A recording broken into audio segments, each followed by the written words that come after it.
And we are now live. Okay, so this is Senate Appropriations, and we're continuing our work on the fiscal 2022 budget. We're taking testimony now from Bor Yang, Human Rights Commission, and we are going to, I don't know, Bor, if you're here by yourself. I see Jason Pinard is here to, I guess, be backup. Is there anyone else you have with you today to introduce? I know that Brenda and Holly are both here from the governor's office. Okay, all right. So with that, I'm going to let you give us your budget presentation.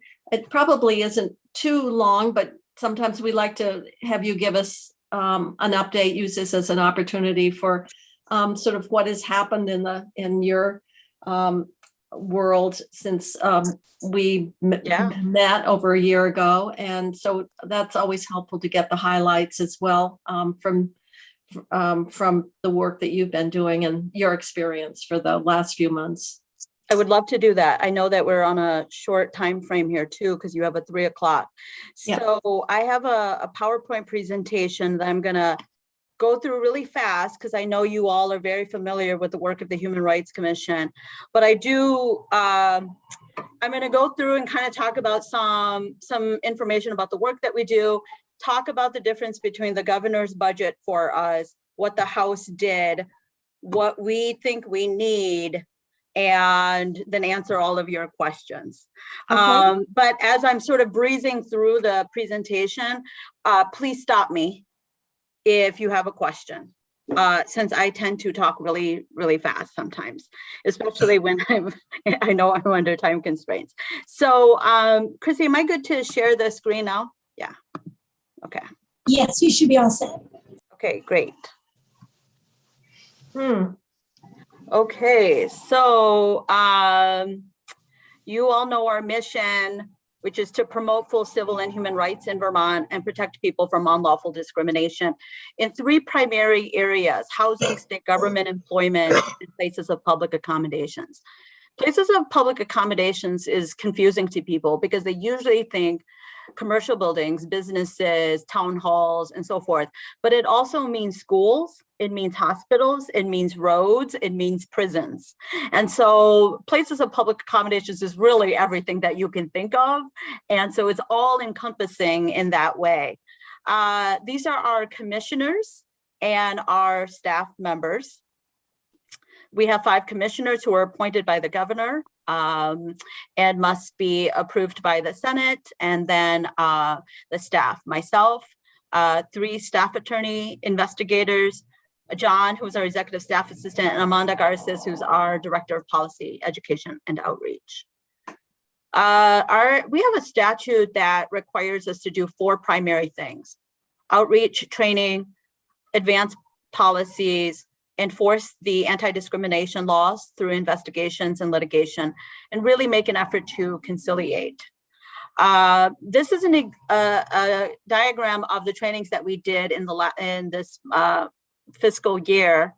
As you can see here, that we had about 46 different events, and we reached about 2,664 people. A lot of these trainings are fair housing, implicit bias trainings. We did one on xenophobia and racism. As I'm sure all of you know, Asian Americans have really been the target of hate crimes since COVID has started.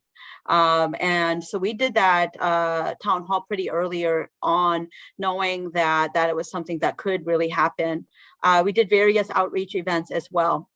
I want to say that while a lot of these trainings are trainings that we've already developed, some of them we are developing with the entities as needed. And so there is the trainings that we've already developed, it's just a matter of spending time to deliver it. But the civil rights trainings, the bystander intervention, the microaggressions, all the follow-up trainings, we're talking about hours and hours of developing the training along with the entity so that it is most helpful and useful.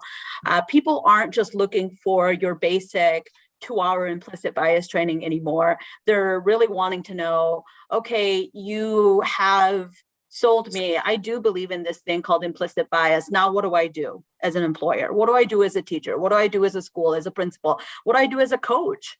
What does that look like on the playing field? And so they are really wanting more and more specific trainings, which, if you think about it, is really wonderful, but it also puts a significant strain on our capacity to provide that. And the beauty of asking the HRC to do it is we really don't charge that much money for it versus a private entity that would do it at a lot of money. And so, so that's kind of the pros and cons of that. These are all the different task forces and committees and working groups that we serve on. And I'm sure you all know every legislative session, there's like 3 or 4 bills to add more work to the Human Rights Commission. On the one hand, that is a wonderful thing because it means that we have a really great relationship with our community and our legislature, and there's a trust in the HRC doing that work. And that work is really so needed in the state of Vermont. The problem with that, of course, is again capacity to meet all of those needs and having to say no to that or to say yes to some of that work, which is sad because the HRC is really the only entity like it in the state, which is poised and positioned to do the kind of work that is often required by the legislature. And I don't want to brag, but I'm going to anyways, because I'm not really about me, it's about my staff too, is that when we serve on these various task forces and working groups, we really are like, we chair them, we're drafting those reports. So this isn't work in which we show up and consult. We really are a significant part of that work. And so it is time consuming in that way. The laws that we enforce are the fair housing laws, the public accommodations law, including the anti-harassment laws of the education laws, the gender neutral bathroom laws, the Fair Employment Practices Act. So the Civil Rights Unit of the AG's office, Julio Thompson, they do municipalities and private employers. We cover the 8,000 employees that work for the state. We also cover the retaliation provisions of parental leave and workers' comp and the flexible working condition statutes as well. To file a complaint at the Human Rights Commission, someone calls us, we open a complaint. If it looks like it would violate the law, if it were true, we open an investigation. That investigation could take months, sometimes years. It results in a report. That report makes a preliminary recommendation that discrimination occurred or did not occur. It goes before those commissioners that I mentioned earlier, the 5 that are appointed by the governor. They vote on that. If they find that discrimination occurred, it becomes a public document. I then have 6 months to try to settle it or we litigate it. And we meaning me, really. Throughout this entire process, we're working really hard to try to conciliate cases as well, even from the very beginning to the very end, even after we have found that discrimination has occurred. These are the different protected categories that we cover. Oftentimes I'm asked the question, how is your office different from the Office of the Racial Equity Advisory Panel or Executive Director? Well, while she is doing amazing work in regards to race, these are the so many protected categories that fall under our jurisdiction. National origin, religion, sex, disability, sexual orientation, gender identity, age, minor children, public assistance, recently victims and survivors of domestic and sexual violence. I think there was a bill last year, I think it's been introduced again this year, to add houselessness to the list of protected categories. There's always bills to add more protected categories as well. I think there's a bill on adding criminal defendants as well, people with criminal records, to the list of protected categories also. There's been bills in the past to add bullying to our jurisdiction. And so there's a lot of people in need of protection and looking to really be added on this long list of protected categories. As you can see, our complaints have remained relatively steady from year to year.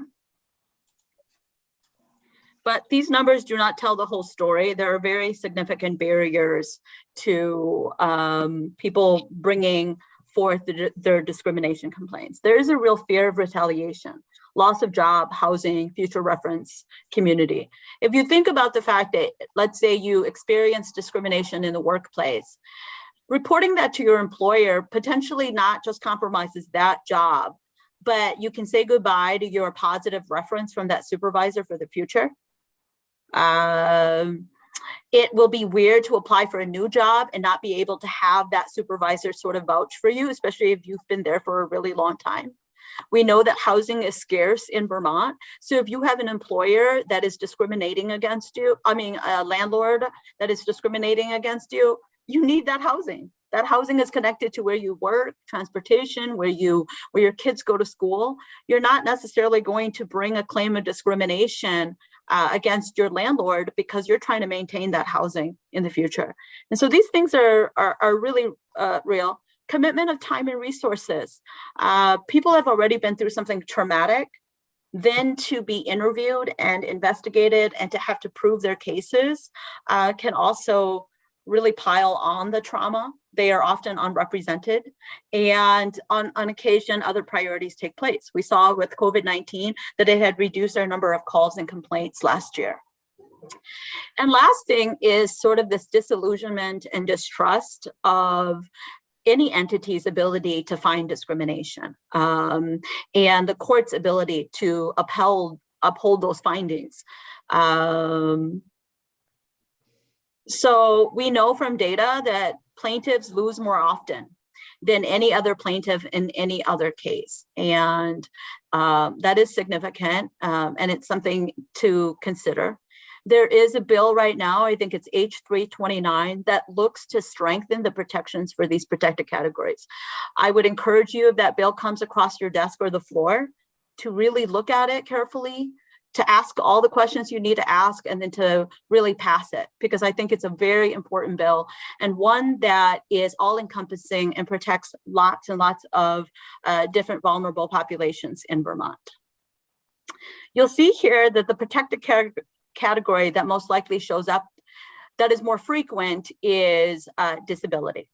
And that isn't because people with disabilities face a greater risk of discrimination in Vermont. It is because the laws around disability, there's a further protection. It allows people with disabilities to ask for accommodations and modifications. And because of that ability to make those requests, and landlords, schools, or employers denying those requests, that often drives the numbers. This, by the way, is true across all entities like the HRC across the country, as well as federal entities like the HRC as well. Disability cases are often driven because of those accommodation matters. We did have an uptick in race cases in fiscal year 19. That went down a little bit in fiscal year 20. But a lot of things went down in fiscal year 20 because of COVID-19. This is conjecture. I think some of this is the governor's moratorium on evictions really stopped some of the calls that would have came in around housing discrimination. The fact that we were able to work from home, I think, might have mitigated harassment that might have showed up in the workplace. So in that sense, that was helpful. And as kids went home, they were less likely to be bullied and harassed. And so just overall, I could see that just naturally, that's what happened. I will say that we've heard anecdotally that people are experiencing discrimination in a very different form. Again, Asian Americans experiencing hate at a much greater rate than we've seen before, hearing a lot of stories about that, about what they're experiencing in schools and in their communities and in the soccer and football fields as well around that. So there's a chance here that once COVID really has gone away, that we might see an uptick in the cases that come to the Human Rights Commission.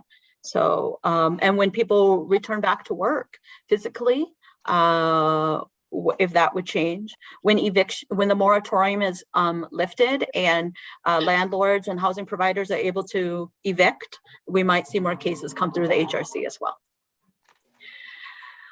Some cases get resolved through the commission meetings. Some cases are administratively dismissed. A significant portion of our cases are resolved through conciliation and mediation. Conciliation is us negotiating. Mediation is us sending the case to an outside mediator to try to resolve it. I do want to say, though, that we take 100% credit for those cases that even get resolved at mediation. And that's because oftentimes we are providing the information to the parties that make them realize they need to try to settle. It is not unusual that the parties ask us not to schedule something for the commission meeting after a report comes out because they realize they don't want the commissioners to decide it and they don't want it to go public. So then they're motivated to settle the cases. And so sometimes we'll see that happen where we found discrimination and then they say, oh, let's go to mediation now after we've been trying to mediate for a number of months or years. Our cases are growing more and more complex as well. We are doing a lot more inmate cases at correctional facilities. We're dealing with the intersection of criminal law and discrimination in terms of policing. We're dealing with people who have disabilities in Vermont and no place to go. People who are stuck at hospitals for a year or longer and no one to take them in the community. So we're dealing with, and whose fault that is and whether you can hold the state liable for that. Can the state simply say, we're paying whoever wants to take them, but there's nobody in the community that wants to take people with disabilities. And so these are the kinds of cases that we're really, they have become very complex legally and factually, and they can take a very long time to investigate. Some example of cases is a woman with, thought she was having a heart attack, went to the hospital, she was deaf, was never provided an interpreter for her time there. She had no idea what was going on. She was very scared throughout the entire time. We had a state employee who was hearing the N-word on a regular basis when she was going to work. We had an aging man who had dementia who spat at a police officer and as a fluke ended up in a prison because they didn't have a hospital bed for him. He was waiting for a mental health evaluation. He ended up being segregated because correctional officers don't know what to do with people with dementia. So they isolated him and segregated him for I think 14 days. And so again, very complicated types of cases that are happening at the Human Rights Commission. How long are we taking to settle these cases or to resolve these cases? A long time. Employment cases take close to a year, housing about 134 days. Public accommodations, those prison cases, those police cases, those school cases I told you about, 418 days. And these don't even count the outliers, which are around 2 to 3 years to close. People are potentially losing their private right of action while we are investigating the case. We need another investigator to move these cases along faster. One of my priorities when I came on is I would not do a wait list. I would take every case that met the burden and we would investigate every case. And that if we had to start saying no to the legislature, start saying no to community members for training, that enforcement of the anti-discrimination laws to me was our priority. And so we would take them, but we don't have enough people to push them through faster. There are some other reasons for why these things are slow. Lawyers fight us for what we need sometimes too. That's a whole nother story for another day. But one of our greatest powers, our enforcement tools, is the ability to subpoena and the ability to file lawsuits, but we don't have a full-time litigator at the Human Rights Commission. So as a result, we don't litigate every case that we believe discrimination has occurred in. And remember, some of these cases, people are unrepresented. So they may not necessarily represent themselves if we drop the ball on that. And we've been trying to figure out how do we resolve this, could we contract with private lawyers to take on some of these cases? And the reality is that sometimes they're too financially risky for private lawyers. There's no contingency. There's no way that they can earn a percentage of what they win if they represent the HRC in it. And so it's financially risky for them.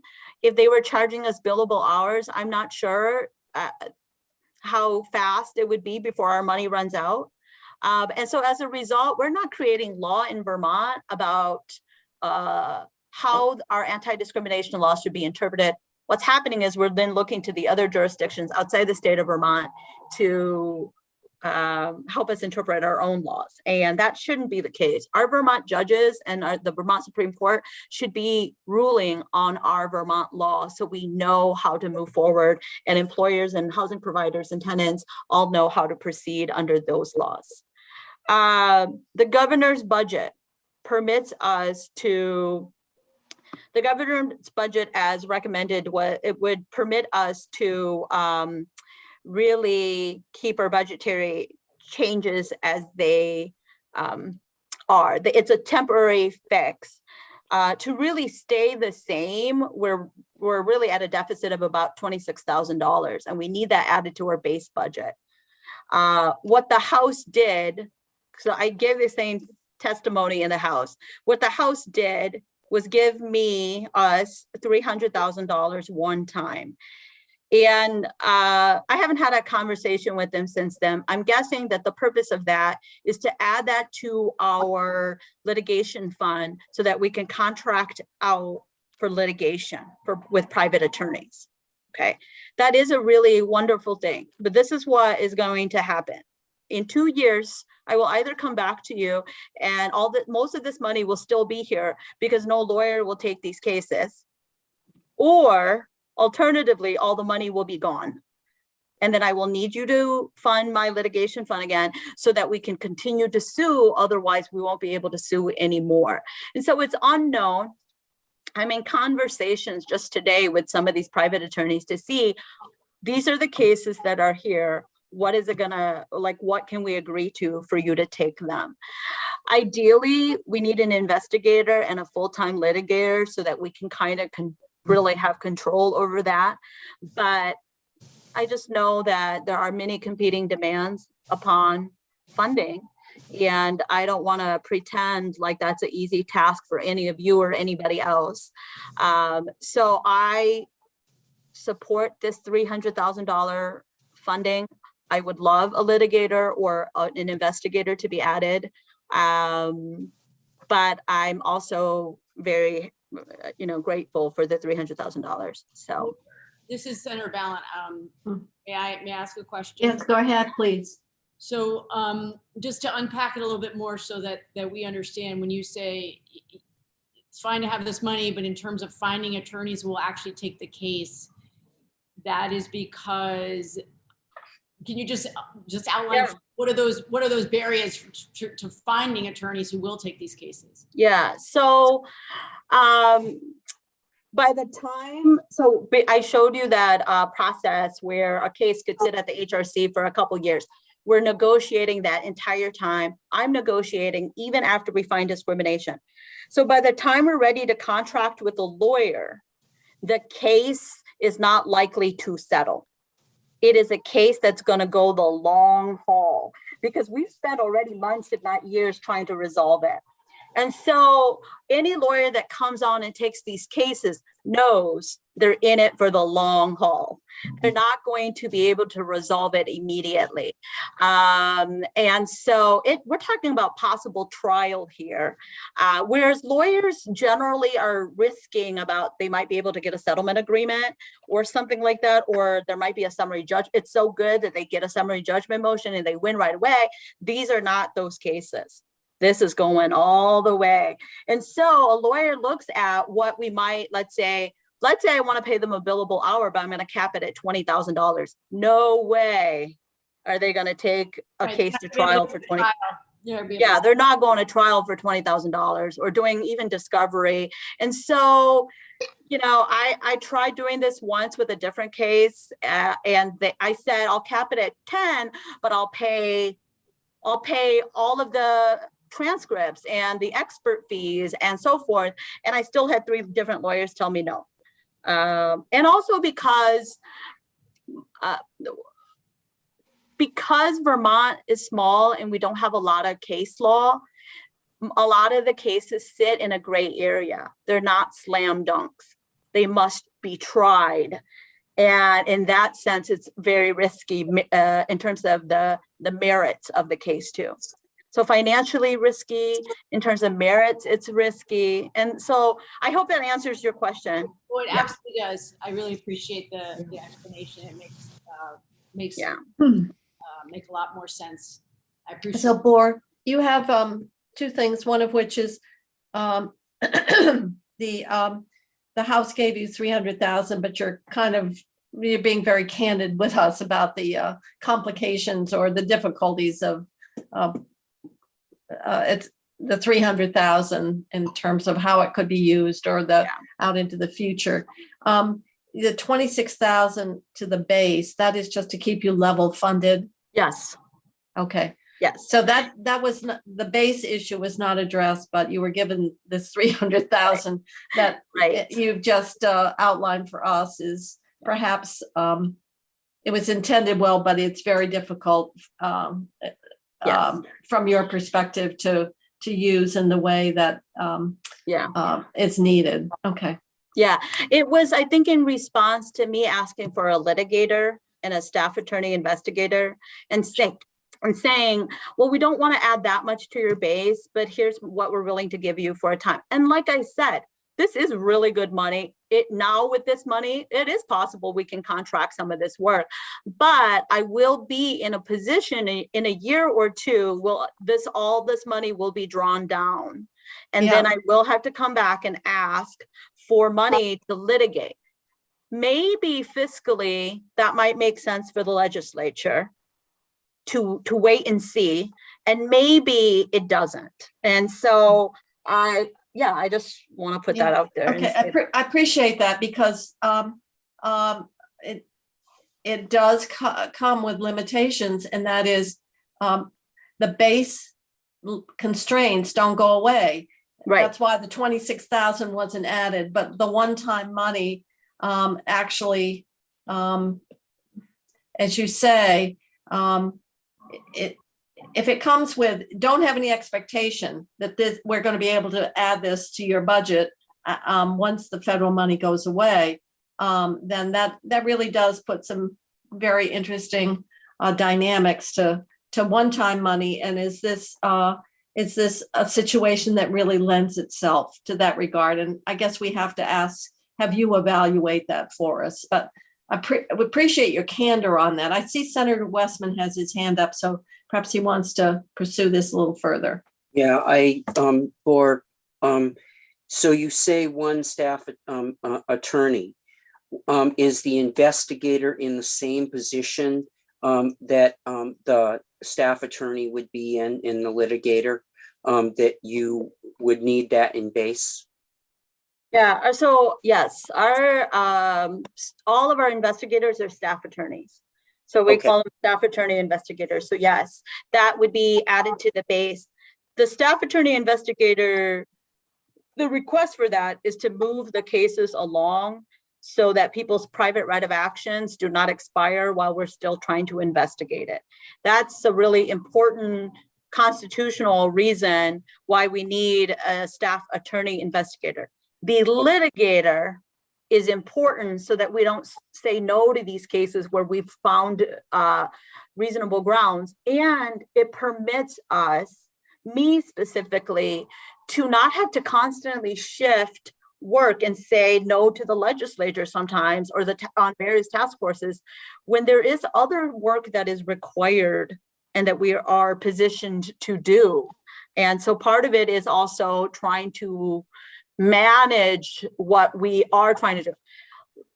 like I said, there's always a bill to try to introduce new work. I'm just trying to manage the work that is already statutorily required of us. But I would love to say yes to that other work too, by the way.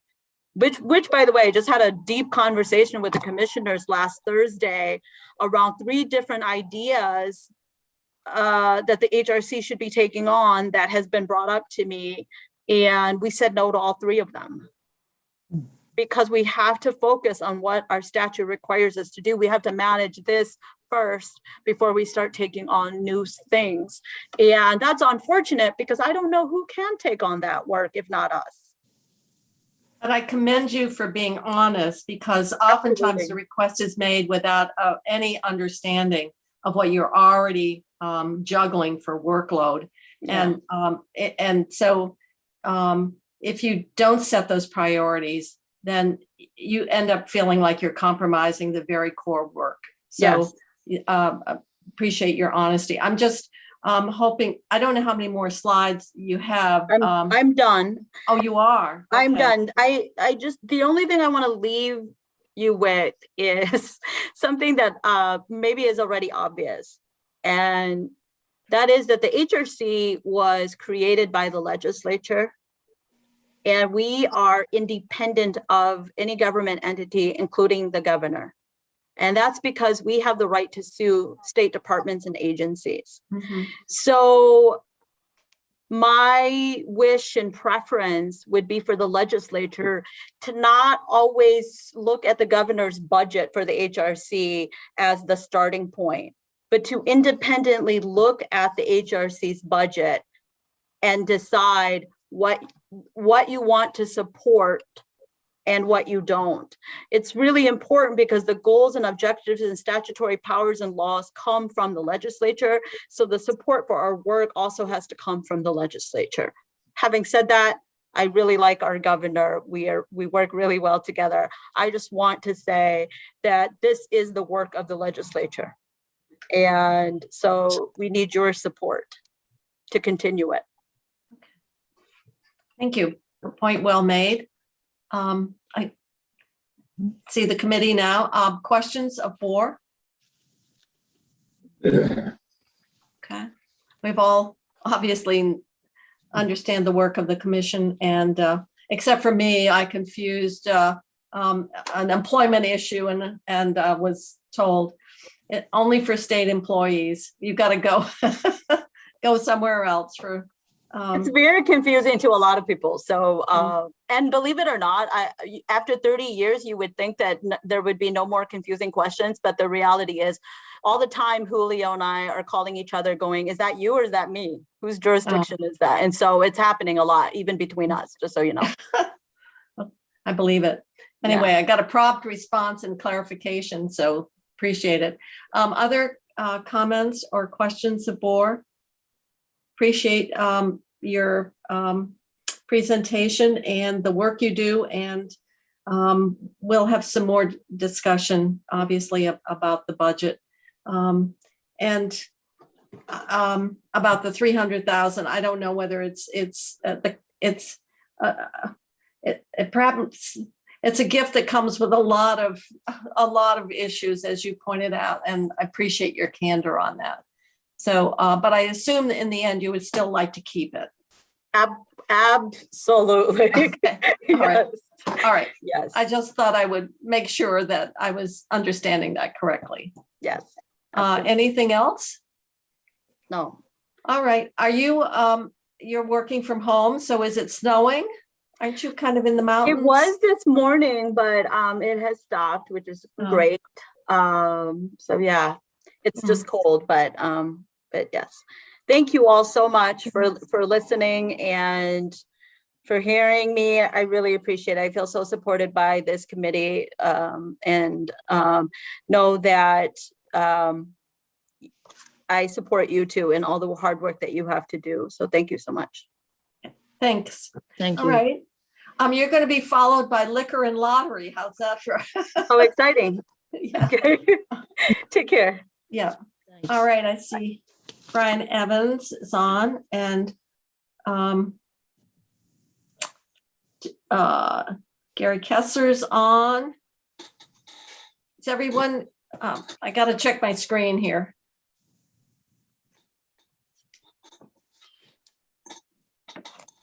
All right, and the commissioner is on as well. All right. I think then we're all set. We're moving on to the budget presentation from the Department of Liquor and Lottery, and we have the commissioner and Gary. Are you the deputy?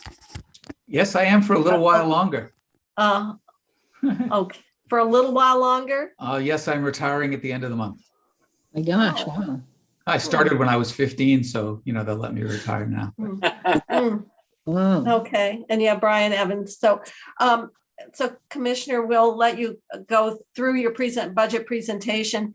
As you know, Senate Appropriations kind of wants to go on kind of a higher level. We don't need to get into every ups and downs or, the internal service fees or whatever, but sometimes it's helpful for us to not only have you just the highlights of the budget, but also kind of your experience. I remember last time you were testifying, we were seeing a fairly significant increase in sales. And we were quite surprised when you mentioned that in this COVID environment. So any kind of update on the world that you're in, I think we would appreciate that. So I'm going to let you take it from here. If you need screen sharing, Chrissy can help you. Very good. Thank you, Senator Kitchell. Welcome to the committee members. Thank you for the opportunity to present today. For the benefit of the committee, I'm going to turn the financial presentation over to our Chief Financial Officer, Brian Evans.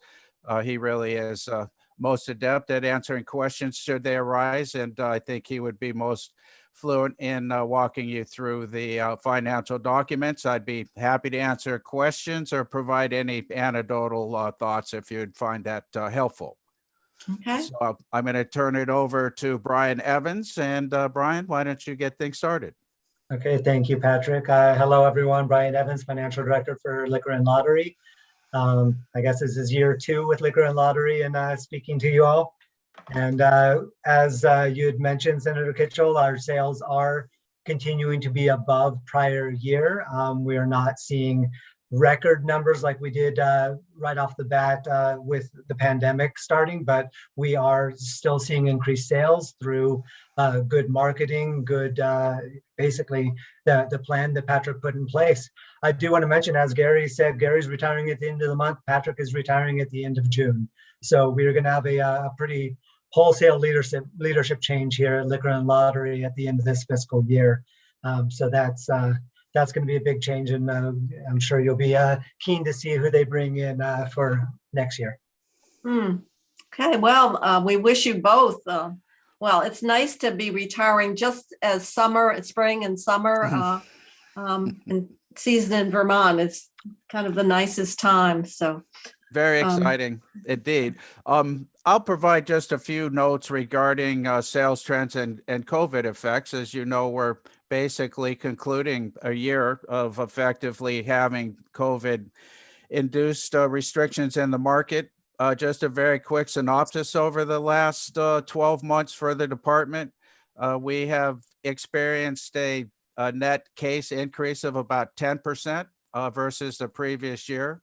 That was an increase of about 50,000 cases overall, and an increase of about $5.5 million in gross revenue. We have seen some interesting trends, obviously, with the restrictions on the on-premise market, clubs, restaurants, hotels, etc. We would have anticipated some potential negative impacts on total sales. That has, in fact, not happened. What we have seen really is a change in the sales mix to a significant degree, some of that being powered by the on-premise. The natural assumption was that on-premise activity would diminish hugely. It has diminished significantly, but business is still ongoing with to-go cocktails and to-go menus. The impact on to-go cocktails, which has continued to be a significant portion of the on-premise sales mix, is that it is focused more on value brands versus premium brands. Value brands because items are being packaged in to-go containers and for the most part sold in quantities that far exceed what was generally presented on a per drink basis in restaurants pre-COVID. So we have seen a significant increase in case sales.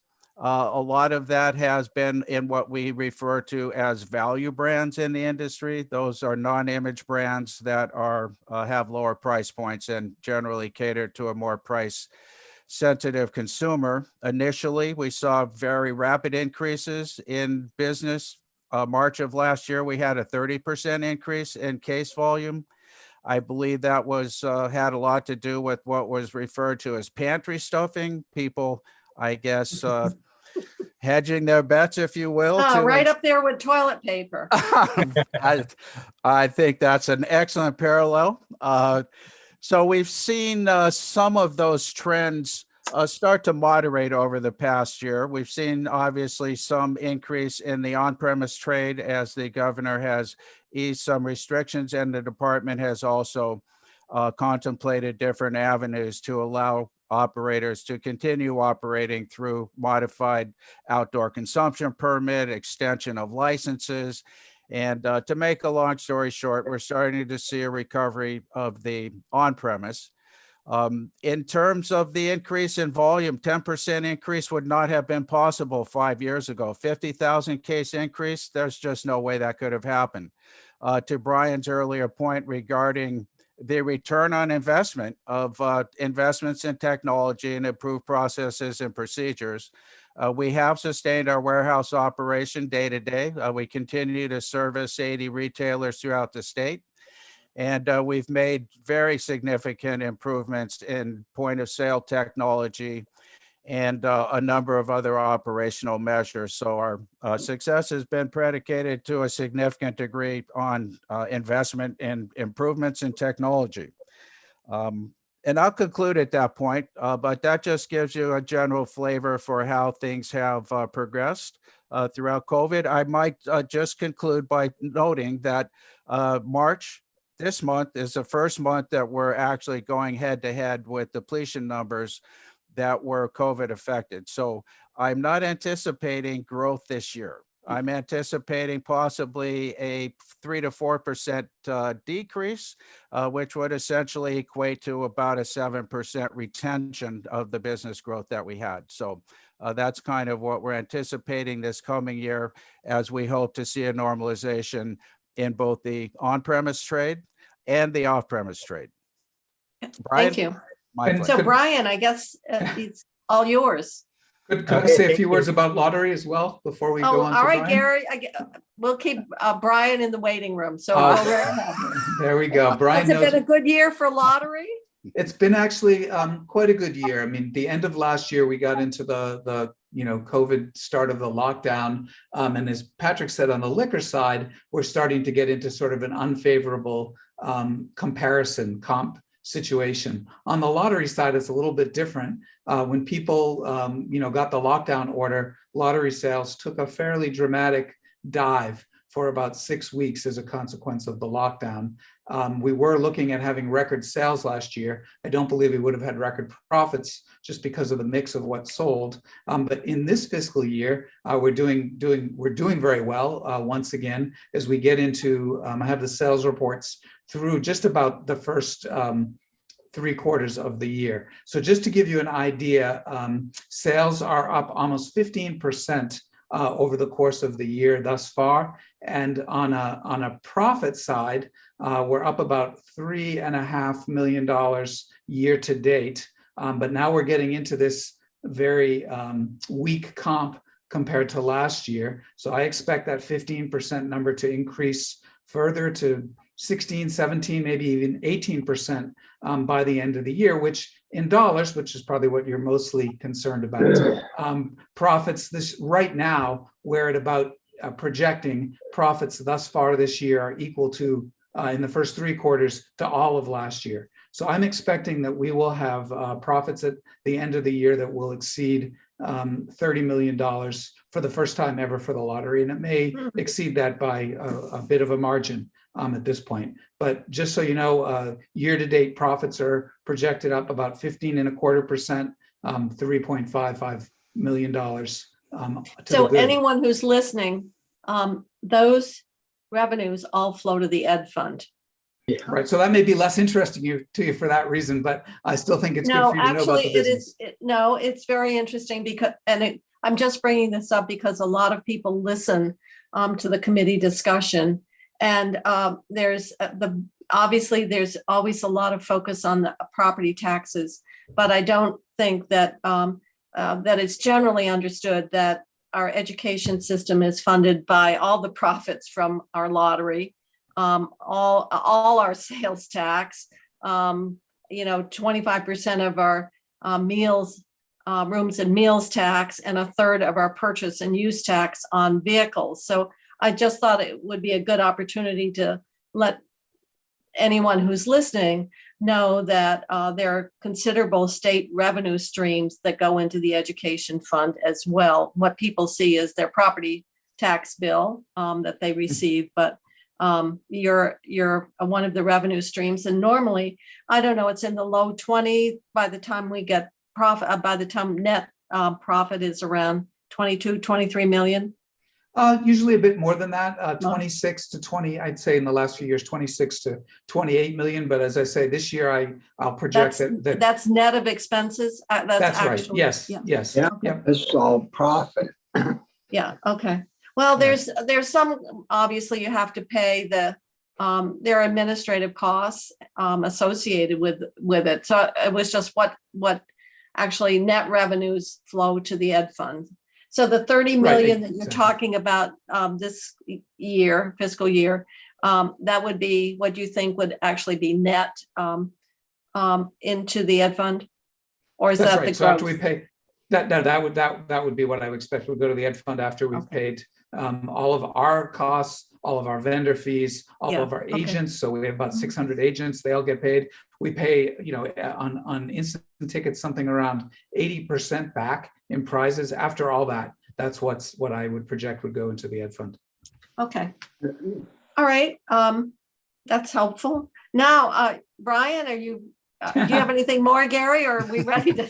No, I'll be happy to pass it over to Brian to get into the nitty gritty details of the ups and downs, which are pretty brief. Well, I have to tell you, Brian, obviously, in terms of the overall complexity of the budget and the impact on general fund, which is always a source of concern, your presentation is in a very different environment than so much of state government. So we will let you run through the budget, just the highlights in terms of what this year's budget would reflect. Thank you, Senator Kitchell. Yes, and as you were mentioning, the profits that we do, the net profits for lottery, they go into the general education fund, the $1.8 billion fund that, $28 to $30 million goes in, and it's a high-level budget number that is presented to you guys. You will not see anything very specific on the revenues from lottery going into the ed fund. But if anything gets taken out that was an assumed increase in those net profits, modernization of lottery was in the big bill, a handful of things, then the overall expectation of the ed fund would have to drop to meet that. And looking at as it passed from House over to Senate, it looks like the ed fund total did come down as a handful of lottery initiatives were taken out of the big bill. So we could get to that after we go through the ups and downs. I think Senator Sears probably has a comment about, for example, you're talking about sports and Keno and yes. Correct. You're talking about Keno and so forth, but is it clear that sports betting was part of the lottery? Yes. In the governor's budget? I could respond to that. Yes. So sports betting was intended to be overseen by the lottery. And so that was part of I understand that. I meant, did the governor plan to put revenue from sports betting into the general fund or into the education fund? I think it may have been into the general fund. I'm not sure it was entirely clear. It was built. That was never I think that's an important distinction because as we move forward and we're looking for revenue funds for this, that, and the other thing. I don't think we should be automatically tying new games to the ed fund. They don't seem to Unless, appreciate uh-huh, put in. unless we tie some other things like teachers, the issue around OPEB, for example. Well, and when I say that they don't seem to appreciate what we put in. You never,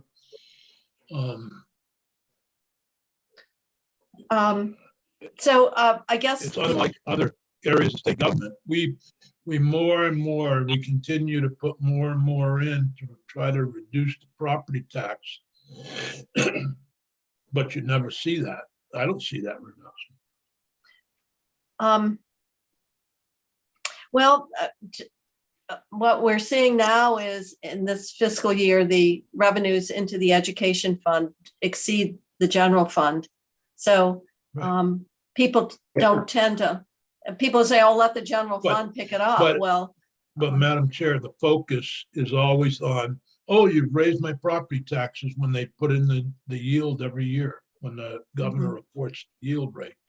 And that's what's, I think, that's why people don't see the revenue that's going into the ed fund.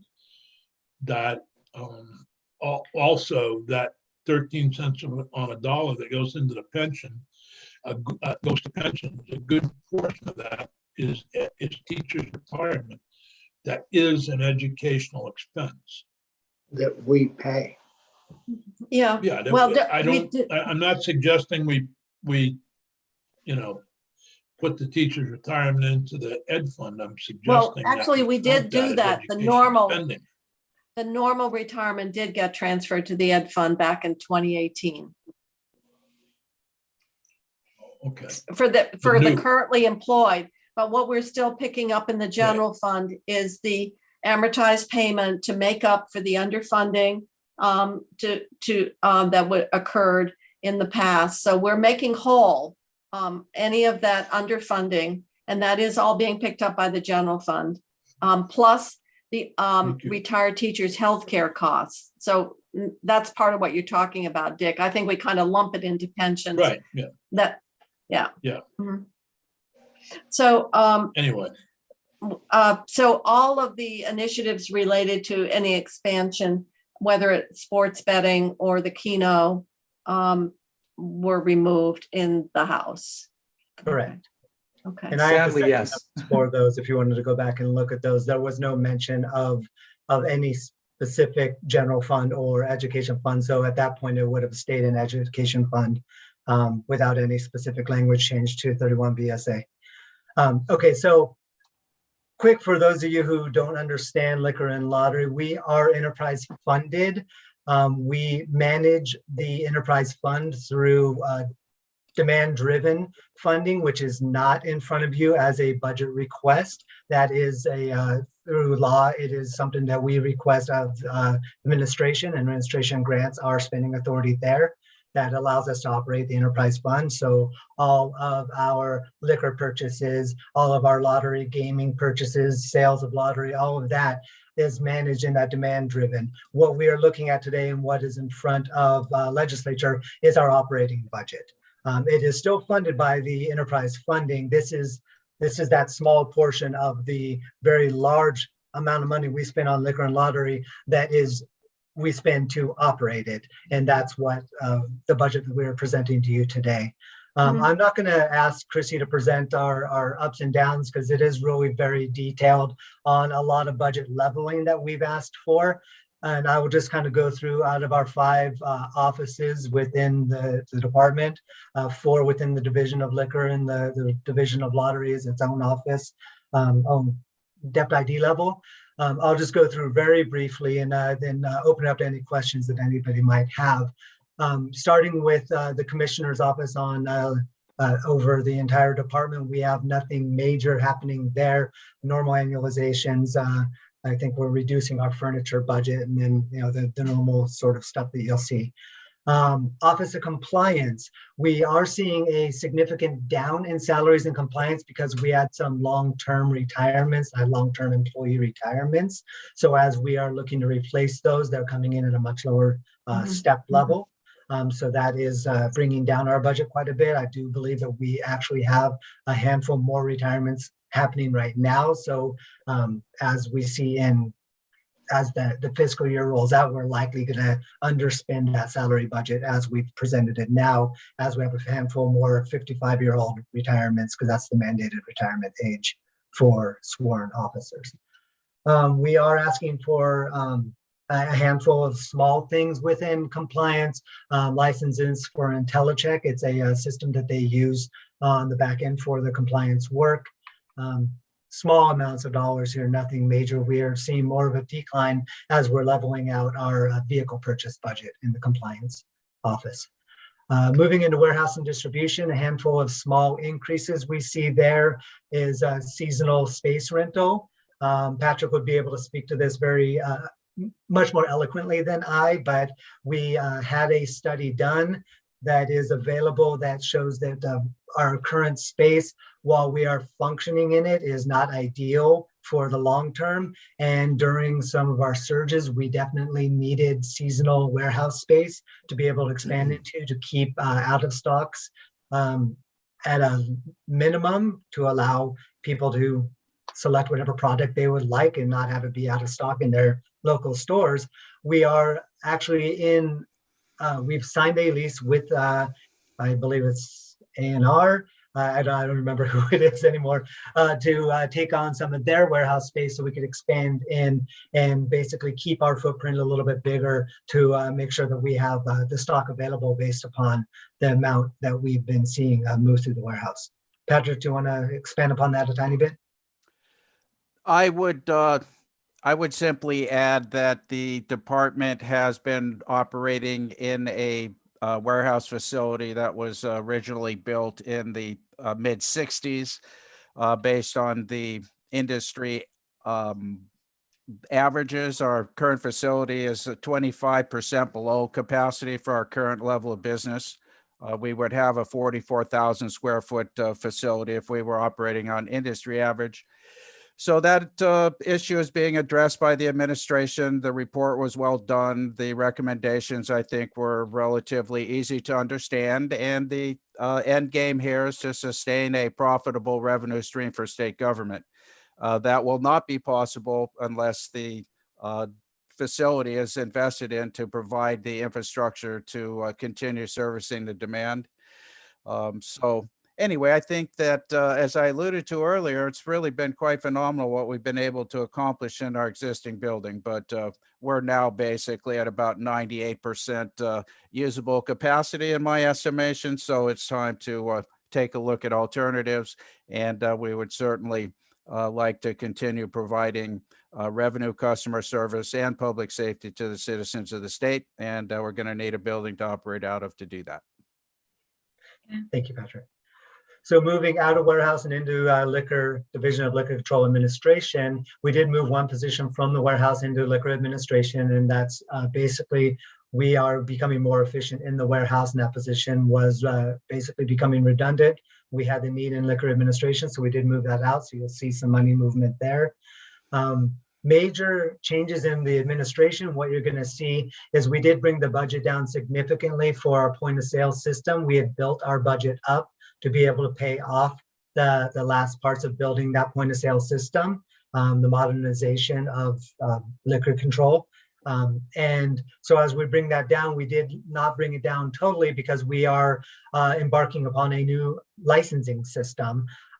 So you will see a little, not quite the same decline. I believe we came down about $170,000 or so in that budget. We still have about 1.2 million, I believe, budgeted for that licensing system, which is a very antiquated system that is problematic on many levels that I don't believe we really need to get into today. It looks like we are moving forward to be able to help out businesses and make sure that we are not the ones hindering their growth or their starting of a business, as the licensing system has proven in the past. I think there's just a lot of small ups and downs within the administration, no other major movements. So then moving into lottery, we are asking for, I think the biggest thing that you're going to see in lottery is we are asking for some money for equipment changes in our lottery warehouse. We basically are operating well past the expiration date of our forklift and pallet jacks. So we have some money in the budget to be able to change those and to look at office furniture, et cetera, to not office, the warehouse equipment and racks, et cetera, to make sure that we are modern and safe in that area. No, like I say, no major changes. I think we're up 160,000 in lottery and down $170,000 in liquor. Liquor control, you will see in section D 101 of the big bill, that is the transfer amount to the general fund out of liquor control that is anticipated. And that is $22.75 million of general fund. It's going to be tight. No, not to mince words about it. It's going to be tight because of some of the expenditures that we are anticipating. I do believe that we have enough to be able to cover that expectation. So it is an agreeable amount between finance and management and the division of liquor. So on that, I'll conclude and open up to questions unless there's something that you guys see that I missed. All right. Well, having an enterprise fund and the nature of your work and your budget, it's quite a departure from normally what we have presented. So I do appreciate it. You've done a good job of bringing us up to date on the work over the past year. I know that there was a bill, because I guess you did it by, was it a regulation or just a policy where in fact you had takeout liquor? Restaurants were able to take out their cocktails, et cetera. And a lot of them were very interested or wanted to have that continue. Is that something that didn't require legislation for you to do it? So my question is that something that's going to continue? Madam Chair, that did in fact require pseudo legislation, in this case, an executive order from the governor to change the statutory requirement that all beverage alcohol be consumed on the premises of the licensed establishment. There is a bill, H 313, that contemplates extending that opportunity to on-premise licensees. The department supports the proposal as long as we can settle on an appropriate closure for to-go cocktails.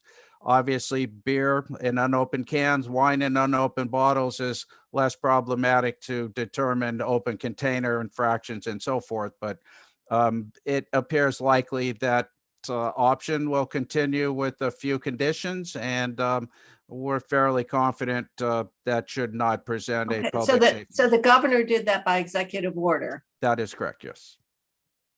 But the statute doesn't permit it? The statute. Or is the statute silent? No, the statute is not silent. The statute is quite clear, and the statute will need to be changed. And it appears there's a momentum underway to do so. How about that? Questions of the committee? I had one question. What was the estimate of the revenues from sports betting? Gary? That is a question for me. It was initially, and I've got a PowerPoint here, so I'm going to have to refresh my revision. It'll only take me a second. It was something that would start off in the $2 to $3 million range the first year. I'm just scanning through my presentation, and that's about right.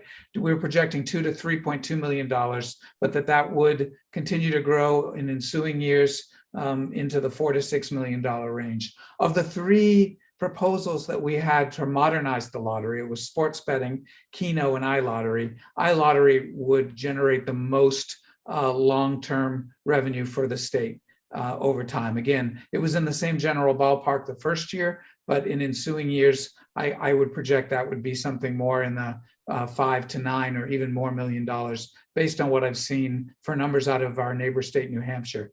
and what revenue they've seen generated from iLottery. So it does become, it's really lottery modernization. It's not adding something new. This is where lottery needs to be to meet our players where they want to play, to appeal to a younger audience as well, which is important for the future of the lottery if it's going to continue to be successful.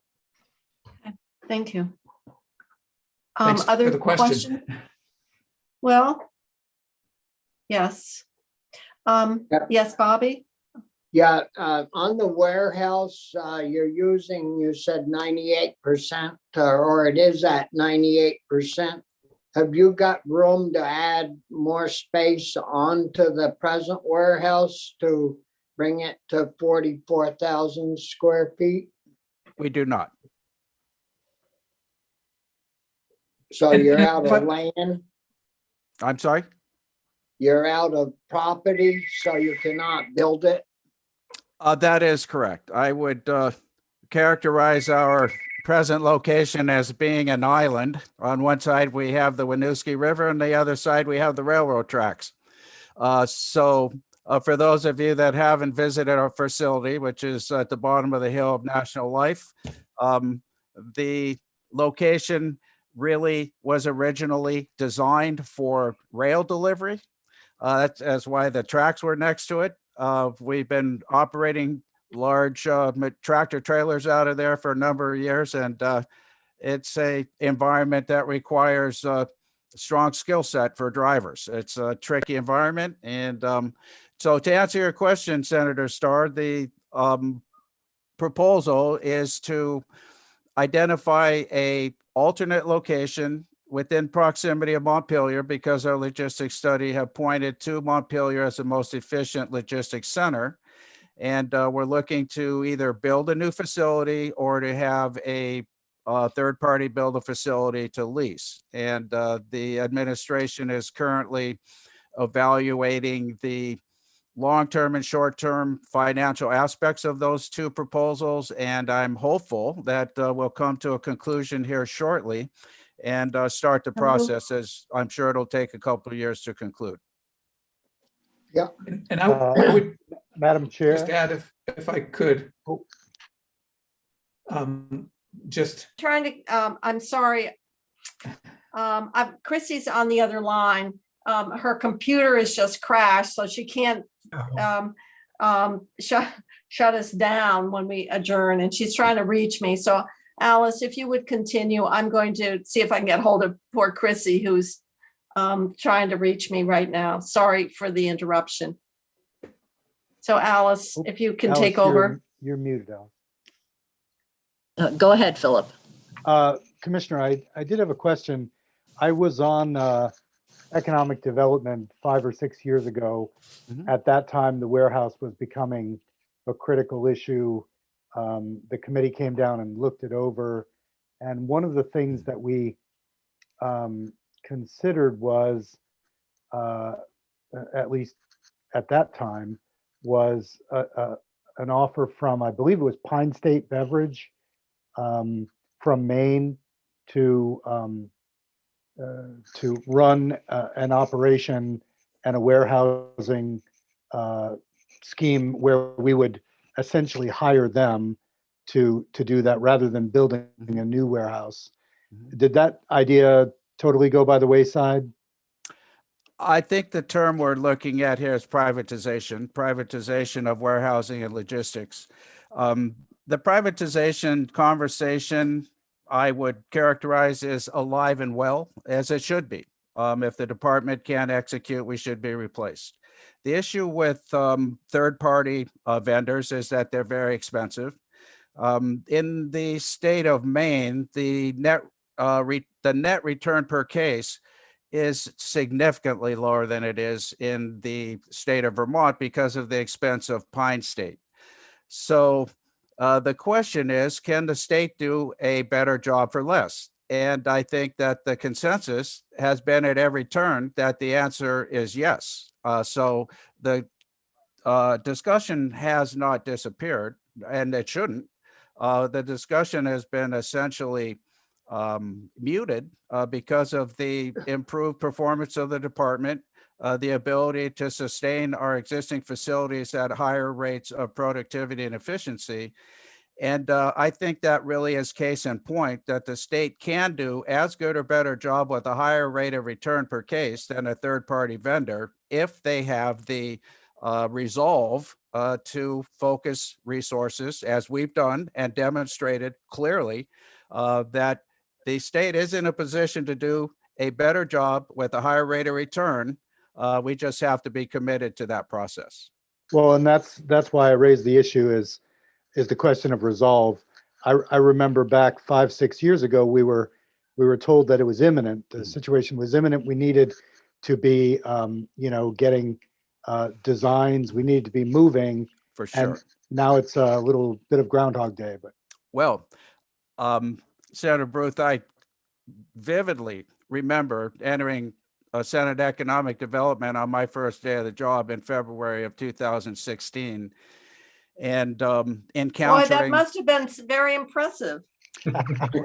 It was in many ways, and perhaps sometime I'll explain why, but we'll leave that on the sideline at the moment. But at the end of the day, when Deputy Commissioner Kessler and I came on board, privatization was the key word in any and all things related to the DLC. Deputy Commissioner Kessler, I refer to as Gary. Gary and I initiated an effort, and I remember meeting with Senator Kitchell to articulate what the mission of our department was and why we felt that there was a tremendous upside to improving our operation and making the department not only viable, but as an asset to state government. And I honestly believe we've accomplished those goals and objectives. And possibly that's one of the reasons that we're both packing it up. But at the end of the day, quitting while you're ahead, huh? No, you always want to go out on the top of your game, but I'm here to tell you anything's possible with the right leadership, a commitment to moving processes forward, and it can be done in state government. We're poster children to that regard, and it can be done. So we're going to continue working on improvements. Well, let me say, relative to posters, former committee member Senator Ash has commented on Brian's poster. He just wants you to know that this is Van Gogh's birthday week. Aha. Could I just add a few comments? Yes, certainly. Go ahead, Gary. So in response to Senator Baruch's question and comment, the study that was done, which is available, and we're happy to share it with you, did look at the possibility of going with what's called a 3PL, with an outside entity doing the distribution. So that was very, very thoroughly researched by this entity, this consulting firm that we worked with. I think they did a very good job at looking at a range of possibilities, and they concluded that the best option for the state to maximize profitability and money that goes to the general fund was for a warehouse facility to be built. I would add to that too that the governor proposed the consolidation of liquor and lottery. Eventually, after about 18 months, the legislature agreed and the consolidation took place. These two businesses still operate in separate locations. The lottery has pretty expensive leased space that we operate out of. And I think a real necessary part of that consolidation would be to have the two entities in the same building so that we could have more opportunity for learning each other's jobs. I just think we'd be much better served if we were in the same structure, so that when the warehouse is built, it would be great to have an office space for liquor and lottery staff. And then one other point, Brian and Commissioner Delaney talked about the 98% level. We're actually spending money now to lease space through BGS, but through A&R as well, in a warehouse that's down the road from us. And so we're really past our functional operational space. We pick product for delivery and stored in the aisles, which makes it really difficult to pick more product for the next load. They have to work around that. Our warehouse is just very inefficient. While we've created a lot of efficiencies and we've moved positions from the warehouse one to liquor, another one we're moving to lottery in the financial area. There's a lot more opportunity for improvement there, for improved operations. Commissioner Delaney and I have talked for some time about generating additional revenue through our warehouse operations. We're not able to do that with our present facility, but certainly something we will pass on to our successors about how that might be done that would further decrease costs or improve the revenue picture down the road. So I just wanted you to know that, that's part of the equation. We're spending money on rented space outside our warehouse, which is not efficient. It's inefficient to have to move product out and then move it back. That's just not a great way to do business going forward. So there's And my few comments. Madam Chair, just Yes. one more quick question if I could. Uh-huh. At the same time, I remember, given that we were looking at Maine, they had liquor, lottery, and marijuana or cannabis under one heading. And I'm wondering, at the time at least, there was some thought about maybe the Cannabis Control Board could be sort of housed with your unit somehow. Was there ever any continuation of that discussion? Oh, diversification or? Well, just kind of an office, Well, I would I'll say. start in. Oh, Oh, Gary, go you ahead. go right ahead. Jump in. So I did participate. Our board chair asked, for someone to fill his role on the tax and regulate subgroup that met. I would say first, right off, that train has left the station. I think in that there's already the arrangement has been set, but we certainly were involved with that. I did do some presentations both to that tax and regulate group and to some legislative committees around the control state model and how that might work for cannabis and how that would benefit the state financially. But the decision was made to go in a different way, and so we're not directly involved. It could be that our compliance and enforcement office could be participating in the future on the cannabis side with that group. So that's certainly possible. We do the compliance checks for tobacco. So even though it's liquor and lottery, we also do all the compliance work on tobacco, and we do all the licensing for tobacco sales as well.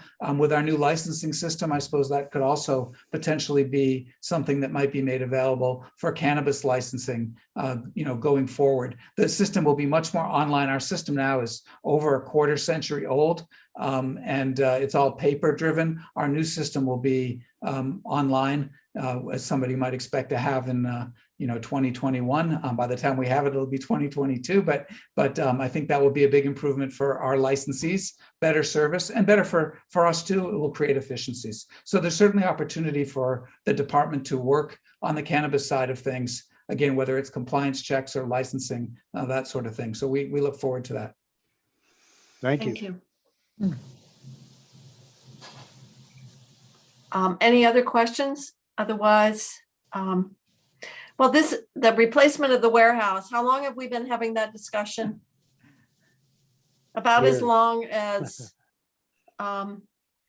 replacement of our temporary facility in Middlesex. I don't know. It's been a long time. But at least they aren't talking about bringing in portable buildings to put it in. No, I'm afraid for that kind of use and forklifts and stuff, those buildings really wouldn't hold up. So other questions? Otherwise, I'm going to, I believe, Chrissy, you're back. Is that correct? Yes, I am back. Apologies. All right. So Chrissy is now back. And what I'm going to do, unless there's further questions, I'm Senator going Mitchell, to, if we want yes. to end on a good note, we could end on section E100.6, and that's body cams, which Liquor and Lottery is still identified for the study of body cams and the possible funding as we got in the BAA for body cams. That's a great way to end it. Thank you. Yeah. Oh, I wanted to ask about the Pappy Van Winkle auction. How much did you realize on Pappy Van Winkle? Well, we operate on a standard margin. We do 4 sweepstakes. Well, we do 3 sweepstakes now per year. And these are all basically for opportunities to purchase unique and unusual boutique esoteric products, including Mr. Van Winkle's famous bourbon. So Pappy Van Winkle is really about a quarter of our total volume annually. We retail in those drawings about 500 to 600 bottles, units of product, and we realize about a $50,000 net profit on those drawings annually. So Nice. it's been a wonderful opportunity for the department to move forward in creating interesting topics for people to pay attention to. We've expanded our social media database tremendously. We do a number of different consumer-based points of interest, sweepstakes, special products, odds and ends, and the sweepstakes, and which one of the three we do annually. We charge a fee to participate.